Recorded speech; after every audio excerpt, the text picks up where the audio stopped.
Hey guys, this is a video response to StephsTooDef. Now she did a video on collector's editions and asking if they were getting too expensive, too pricey, and just really generic. And I thought that was a great question. I wanted to kind of give my opinion on it.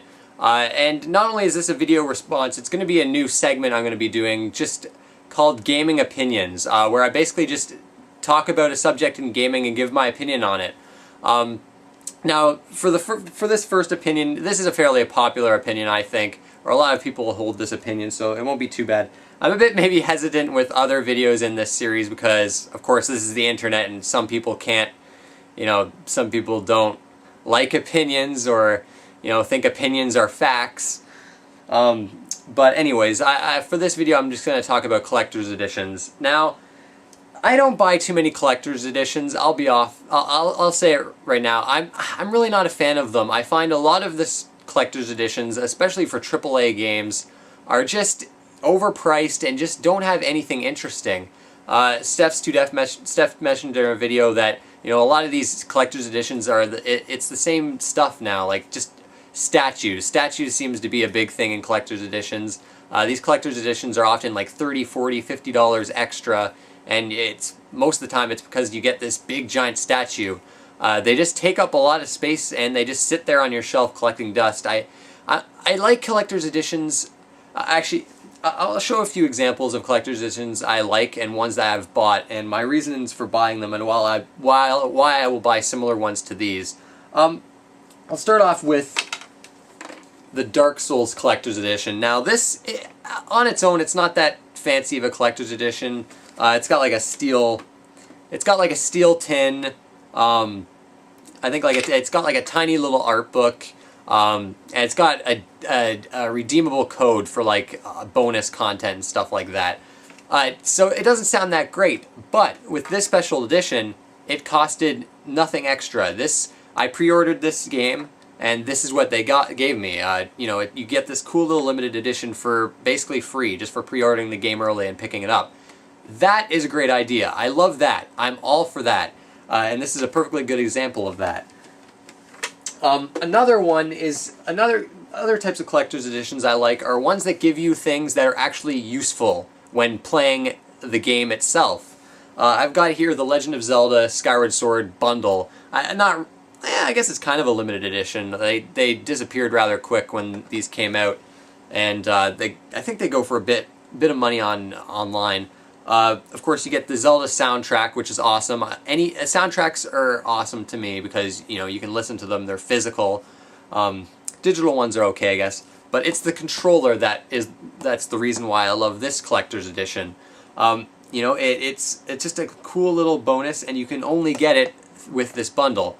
And another good thing about this is this didn't cost that much more than buying the actual game itself. I think it was what, $69.99, I think. But this is another example of a collector's edition I will buy. If it's something useful when playing the game, or just a cool thing like a controller for your system. I also have the GoldenEye collector's edition with that gold classic controller pro. That kind of stuff I love, especially since it's not that much extra than just the standalone game itself. Another one here is the Death Smiles limited edition. This is actually not too limited. I see these fairly often. Again, nothing special here, a soundtrack CD and a faceplate, but it's not that much more than the regular edition, and it's a niche Japanese game. Usually collector's editions for niche Japanese games I find are worthwhile because they tend to go for a lot on eBay after they release, so if you don't really like the stuff, if you don't plan on keeping it forever, you can just go on eBay and sell it later and make a profit. So you're not completely wasting your money on these niche Japanese limited editions. And this is just a pretty cool limited edition. I love the Xbox 360 faceplates. I'm not using the one in here, but I always liked when special editions gave you those. But this is another example of a limited edition I really like. Another one is this, the Kingdoms of Amalur special edition. This is called the special edition. Now, this was an online exclusive. I was looking forward to this game. I haven't played it yet, actually. I should really get on that. This was an online exclusive limited to 2,000 copies. There was also a couple other special editions ahead of it. You could get like a signed statue from Todd McFarlane, and those were very limited. I think they were like, geez, I think some of them were like 300 or 400 copies. If you go on eBay, you basically can't even find those editions anymore. Now, the reason why I like these editions and this one, it's truly limited. A lot of these collector's editions, they say they're limited. Like a lot of these, Skyrim is a good example. The Skyrim collector's edition, people went nuts for that thing and paid the extra money for it. Yet, not even a couple weeks later, they were all over GameStop, EB Games for like a fraction of the price. It's a waste of money. This, on the other hand, is already on eBay going for $30 more than I paid for it. I think this particular special edition, I think, was $79 or $89.99, so not too bad. And I'm willing to pick this up because it's for a game I really want. There's nothing really that cool in here, I think. I'm not going to open it, but there's like, I think there was like cards and some dice and like I think there's an art book in here. But again, these collector's editions that are truly limited. Another example is the Dead Space Ultra Limited Edition. Only 1,000 copies of that were made, and that goes for insane amounts of money on eBay. Truly limited collector's editions. I will buy these if it's for a game I'm interested in. These are good. This one's the same kind of idea as Dark Souls. I got the Last Story edition here, which the presentation on this is why I like this one so much.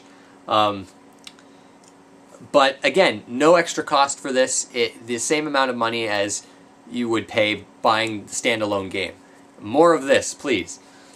And the final one I'm going to show here is the most money I've spent on a collector's edition is on this one, and that is The Witcher 2 Enhanced Edition. They call this the Dark Edition. Now, I knew this was going to be really limited for it because it's for an Xbox port of a PC game, and it really, I don't know, it didn't get that much hype, the Xbox release of this game.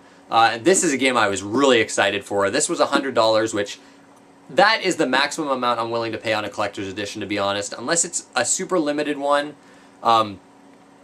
then, you know, $100 is my max. Now, this collector's edition is one of my favorites, and that's because the art book, I don't want to open this, but the art book is absolutely amazing for this edition. They give you a ton of stuff in this collector's edition. For $100, it's a really good deal. Like, the art book in this is absolutely fantastic. But, you know, art books are another thing. If you're getting a really good art book and it's not too much extra money, I'll buy the collector's edition. But honestly, those are pretty much the only collector's editions I own. You know, just a lot of them, like BioShock Infinite Special Edition, just is unappealing to me, and I know you'll find that thing like a month later for a fraction of the price. So it's like, you know, I can just get the regular edition and have just as much fun. That said, there have been some cool special editions, collector's editions, and I can definitely see why people go nuts over them. I've just never been too crazy on them myself. But that's pretty much it, guys. I want to thank you guys for watching. Let me know if you have any ideas for gaming subjects I can tackle for my next video in this series. And I'll see you next time.